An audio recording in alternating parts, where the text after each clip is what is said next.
Rentasan berita edisi 1121 saya Zuaz Yusof antara papan utama malam ini. Serangan terhadap badan kehakiman melampau. Apa bezanya perolehan kapal selam dan kapal tempur pesisir pantai? Kuasa ketiga kebingungan politik masa kini. Kelantan perlu diselamatkan daripada apa?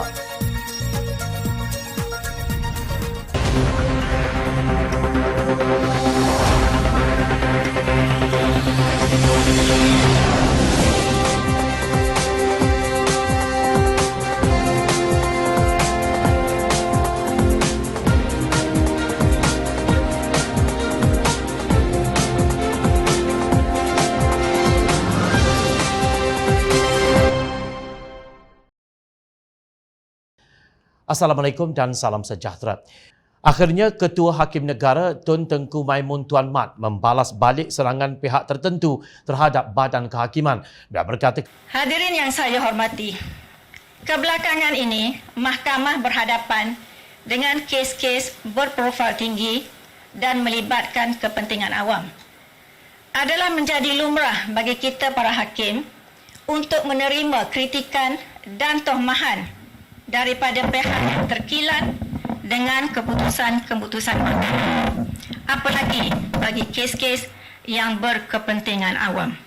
Dia berkata demikian ketika berucap dalam majlis mengangkat sumpah jawatan dan tak setia Hakim Mahkamah Tinggi kemarin.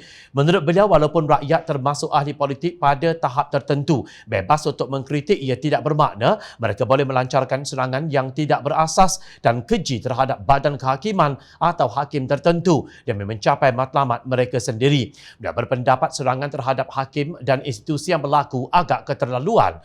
Tengku Maimun juga memberi amaran kepada mereka yang menyemai benih keraguan di kalangan orang ramai mengenai integriti badan kehakiman atau hakim. Dia berkata integriti sistem keadilan dan kebebasan badan kehakiman tidak akan dikompromi dalam apa jua keadaan. Apabila timbul keperluan untuk badan kehakiman dikritik, ini harus dilakukan dengan cara yang membina dan tidak menjejaskan kebebasan dan keyakinan orang ramai. Beliau menyeru agar para hakim mesti kekal kuat dan tabah serta istiqamah dalam menegakkan kedaulatan undang-undang. Menurutnya, walaupun para hakim tidak dapat mengawal tindakan dan tomahan sesetengah pihak yang berniat untuk terus memburukkan atau memusnahkan imej badan kehakiman, namun para hakim berada dalam kawalan untuk memastikan tiada sesiapa yang mencampuri urusan mereka. Dalam erti kata lain, tiada campur tangan dalam badan kehakiman jika kita hakim tidak membenarkan perkara itu berlaku, tegasnya. Beliau juga menyatakan bahawa memandangkan badan kehakiman adalah barisan pertahanan terakhir dalam demokrasi perlembagaan, tidak boleh ada syak wasangka bahawa ia berada di dalam kawalan orang lain.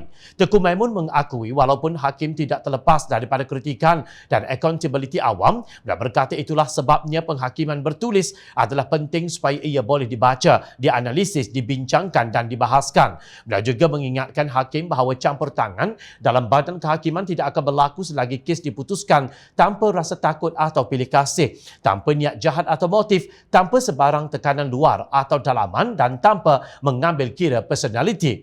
Menurut Tengku Maimun, badan kehakiman tidak boleh berada dalam tawanan mana-mana pihak. Walaupun Ketua Hakim Negara tidak menyebut mengenai siasatan Suruhanjaya Pencegahan Rasuah Malaysia SPRM terhadap Hakim Mahkamah Rayuan Datuk Muhammad Nazlan Muhammad Ghazali, tetapi secara tersirat itulah maksudnya. Pada 28 Julai 2020, Muhammad Nazlan yang ketika itu Hakim Mahkamah Tinggi menjatuhkan hukuman penjara 12 tahun dan denda RM210 juta ke atas bekas Perdana Menteri Datuk Seri Najib Razak selepas mendapati bersalah menyeleweng dana SRC berjumlah RM42 juta.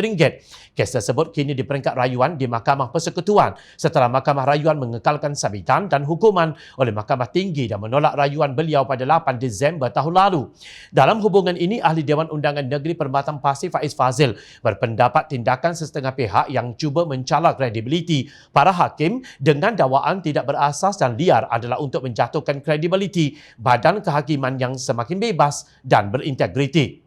Di manakah kredibiliti SPRM yang percaya kepada maklumat dalam sesuatu blog atau media sosial sedangkan penulis tersebut sendiri seorang yang tidak hormat pada undang-undang Malaysia? Raja Petra tidak mengendahkan apa-apa saman fitnah yang difailkan terhadap dia dan memilih untuk terus tinggal di luar negara. Soalnya, katanya perkara 125/3 Perlembagaan Persekutuan jelas memperuntukkan tentang penubuhan tribunal terhadap hakim-hakim. Peruntukan ini dibuat khusus bagi memelihara kesucian badan kehakiman itu.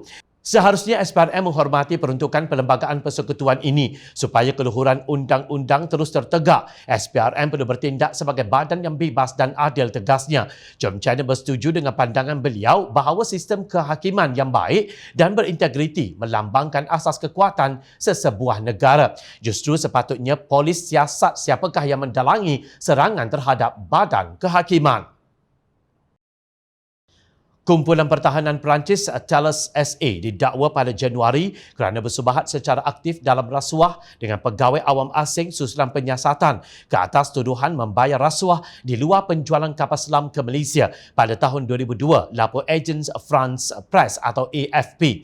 Hakim penyiasat Keuangan Paris Audi Borezi mendakwa kumpulan itu pada 18 Januari lalu sebelum menutup 9 hari kemudian siasatan yang dijalankan sejak Mac 2010.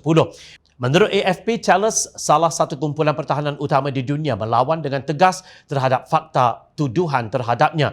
Keseluruhannya 9 defendant termasuk Thales telah didakwa di Perancis. Siasatan tersebut dibuka selepas aduan rasuah difailkan pada akhir 2009 oleh Suara Rakyat Malaysia atau Suaram, sebuah persatuan anti rasuah di negara ini. Tuduhan itu berkaitan dengan kontrak yang dimeterai oleh Thales Asia dan pembina kapal perang yang dikawal negara Perancis Direction des Constructions Navales International DCNI berhubung penjualan 3 kapal selam kepada Malaysia pada tahun 2002. DCNI telah didakwa pada September 2020 kerana terbabit secara aktif dalam rasuah dengan pegawai awam asing dan bersubahat dalam pecah amanah. Bagaimanapun, DCNI menafikan melakukan apa-apa kesalahan berkaitan dengan pemeteraian kontrak Malaysia menurut sumber. DCNI kini berpisah daripada Thales menerusi dalam perjanjian yang bernilai 1.2 bilion dolar Amerika atau 5.23 bilion ringgit. Thales berkata kapal selam itu dijual kepada Malaysia pada tahun 2002 oleh DCNI International, kemudian 100% dimiliki oleh kerajaan. Mereka yang didakwa termasuk 2 bekas pengerusi DCNI, Philip Japiot dan Dominic Castellan, serta 2 bekas ketua eksekutif Thales International Asia, John Paul Perrier dan Bernard Bairoko. Keempat-empat mereka bagaimanapun menafikan tuduhan tersebut. Kerajaan Malaysia juga telah menyatakan kontrak itu bebas daripada sebarang tuduhan rasuah. Bekas Perdana Menteri Datuk Seri Najib Razak merupakan Menteri Pertahanan ketika kontrak pembelian 2 buah kapal selam Scorpion dan sebuah kapal selam Augusta daripada DCNI yang bernilai 1.2 bilion dolar Amerika atau bersamaan 4.66 bilion ringgit.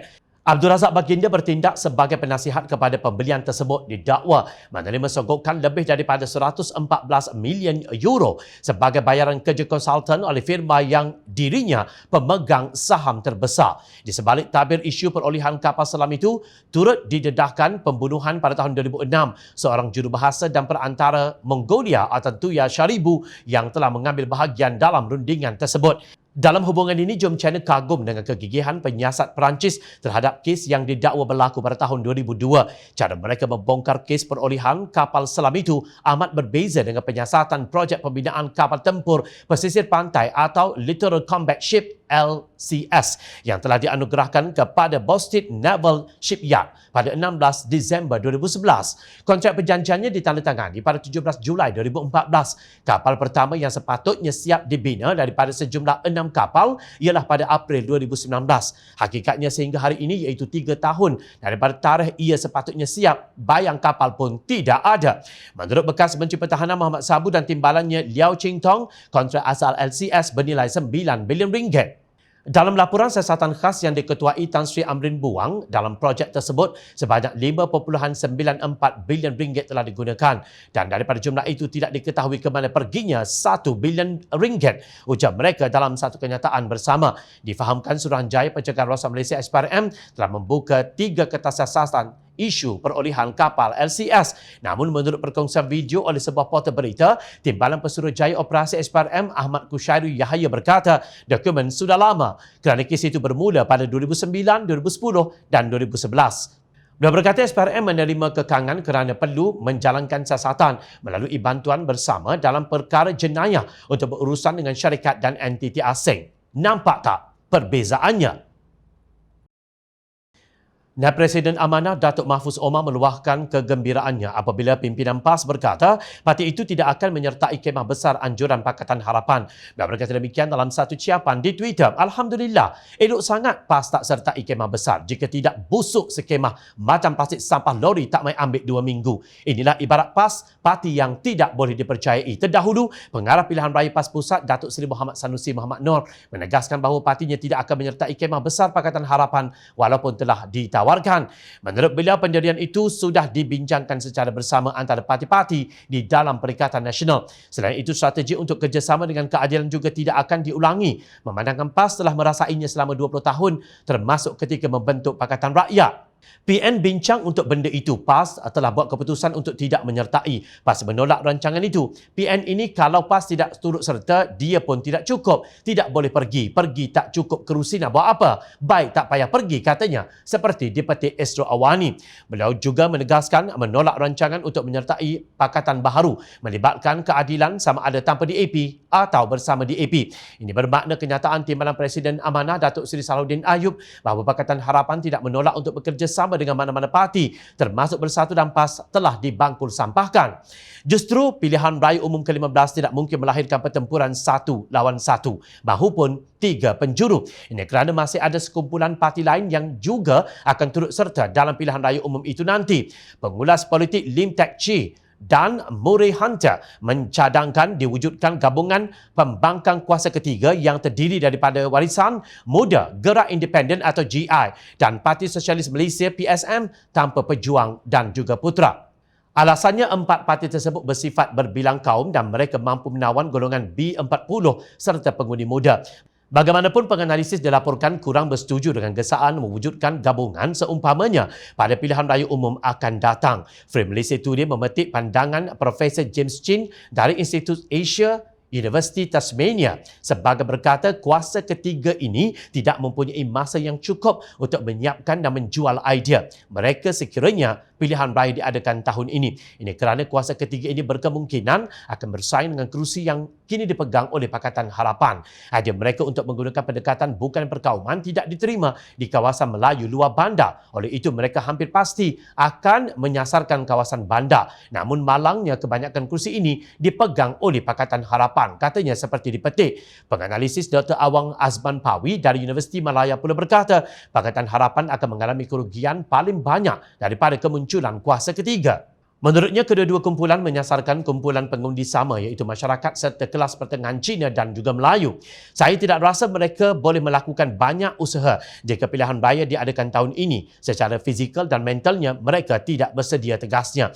Oleh kerana mufakat nasional sudah mati dan PAS akan bersatu dan gerakan dalam Perikatan Nasional, maka mereka akan mewujudkan satu kelompok yang akan menentang Barisan Nasional dan Pakatan Harapan. Justru mana-mana parti kecil lain termasuk Pejuang dan juga Putra serta kumpulan yang kononnya disarankan membentuk kuasa ketiga hanya akan jadi pengacau yang memecahkan undi pembangkang dan memberi kemenangan kepada Barisan Nasional. Kumpulan ini juga enggan bekerjasama dengan Pakatan Harapan, kemungkinan besar akan mengumpul telur sahaja pada pilihan raya umum ke-15. Jika pemimpin parti-parti ini benar-benar tidak mahu Barisan Nasional meneruskan kuasa hegemoni, selain amalan korupsi yang berpanjangan, anda tidak ada pilihan selain bekerjasama dengan Pakatan Harapan. Peribahasa Melayu menyebut yang bingung jadi makanan yang cerdik. Ketua Amanah Kota Baru Datuk Husam Musa telah melancarkan sebuah gerakan berbentuk pertubuhan bukan kerajaan NGO yang disebutnya sebagai Save Kelantan. Beliau telah menyenaraikan 20 kegagalan kerajaan Kelantan walaupun keutamaan beliau kini ialah menyelamatkan Kelantan menerusi pendedahan isu pembalakan. Mengenai objektif Safe Kelantan, Husam berkata pertubuhan itu merupakan platform yang tidak berkaitan dengan parti politik tetapi bermatlamat untuk memperjuangkan isu-isu kritikal di Kelantan. Safe Kelantan katanya mempunyai 20 biro yang selari dengan 20 kegagalan kerajaan negeri itu. Selain memberi fokus kepada isu pembalakan tebang habis, Safe Kelantan juga akan mendedahkan mengenai penyelewengan projek bekalan air, tuntutan royalti petroleum, kegagalan syarikat berkaitan kerajaan negeri GLC dan pengurusan sampah. Safe Kelantan merupakan satu gerakan rentas parti politik. Ia tidak terikat dengan batasan politik dan kami juga bukan ada kaitan politik dengan mana-mana parti. Kami tertumpu kepada pendedahan masalah-masalah rakyat supaya ditangani dengan baik oleh kerajaan dan memberi cadangan penyelesaian. Safe Kelantan bergerak secara profesional dan konstruktif, jelasnya. Dan berkata demikian dalam satu program Husam Musa Safe Kelantan dalam sesi dialog bersama pengamal media Kelantan yang disiarkan oleh Maba Channel pada 26 April 2022. Katanya inisiatif itu diambil selepas tiada lagi badan atau pihak yang berani membuat teguran secara terbuka dan telus kepada kerajaan negeri Kelantan hari ini. Bagi saya tiada masalah untuk objektif menjaga kepentingan masyarakat ini dicapai asalkan semua pihak dapat kerjasama tanpa mengira fahaman parti politik masing-masing, katanya. Husam juga mendakwa pembalakan dan penerokaan kawasan hutan di Kelantan sudah menjangkau kawasan lebih 600,000 ekar setakat ini. Menurut beliau, proses semak dan imbang dalam kerajaan Kelantan selepas pilihan raya umum lalu tidak berlaku. Lebih-lebih lagi selepas PAS dan UMNO saling bekerjasama. Pada masa sama, beliau mengaku akhirnya amanah juga tidak berbuat apa-apa untuk menangani keadaan itu selain tiada individu yang berpengalaman dalam selok-belok pentadbiran kerajaan negeri Kelantan. Menjawab soalan mengapa beliau baru lantang bersuara setelah 3 tahun, Husam berkata beliau memberi ruang kepada kerajaan negeri melaksanakan peranan mereka. Kerajaan Kelantan atau mana-mana pihak juga kena ada masa untuk diberi ruang kepada mereka melaksanakan tugas. Kalau awal-awal kita lagi dah kacau daun, mereka pun terganggu, mereka pun tahu peranan mereka. Kemudian kita ada pembangkang, kita ada parti-parti politik lain dalam Kelantan yang kemudian apabila UMNO berpakat dengan PAS dan tak jadi pembangkang, kelihatan semak dan imbang itu tidak wujud, katanya. Walaupun pemimpin UMNO ada menegur kerajaan negeri yang diketuai PAS itu, namun ia berlangsung secara agak mesra. Katanya setakat pemerhatian banyak amalan dalam kerajaan negeri tidak difahami oleh orang yang tidak pernah berada dalam kerajaan. Misalnya masalah laporan audit mengenai perjalanan syarikat air Kelantan Sdn Bhd AKSB, ramai orang tidak tahu. Orang ini dia tidak tahu perjalanan kerajaan. Bila dah hampir 3 tahun lebih tidak ada satu suara yang berkesan, maka yang betul-betul concern kepada saya adalah kehilangan khazanah hutan yang ramai orang tidak faham, ujarnya. Justru beliau membangkitkan isu pembalakan dan hutan ketika orang menganggap ia jauh daripada perhatian rakyat, namun ia perlu dilakukan kerana tiada pihak yang cekap memperkatakannya. Jadi tanggungjawab itu terbalik kepada saya. Kalau saya tidak dedahkan, mungkin sampai bila-bila pun tiada orang dedahkan, dan perkara ini tidak boleh dihentikan, tegasnya. Difahamkan antara individu yang terlibat dengan Safe Kelantan ialah aktivis pertanian negeri Hishamuddin Ghazali yang lebih dikenali dengan panggilan Syam Ghaz, Ketua Amanah Rantau Panjang Syah Jihan dan bekas pengerusi Yayasan Dakwah dan Islamiah Malaysia Yadim Nik Omar Nik Abdul Aziz. Nah, kita sudah ada Ketua Panglima Perang di Kelantan. Sokonglah gerakan Safe Kelantan jika anda mahu keluar daripada kebejatan yang berlaku sekarang ini. Jangan hanya berebut untuk menjadi calon dalam pilihan raya umum. Ingat, rakyat sentiasa memerhati. Teruskan bersama kami di Jom China dan layar reporter jomchina.net untuk mendapatkan berita politik tanah air. Saya Zafazi Yusof. Assalamualaikum dan salam sejahtera.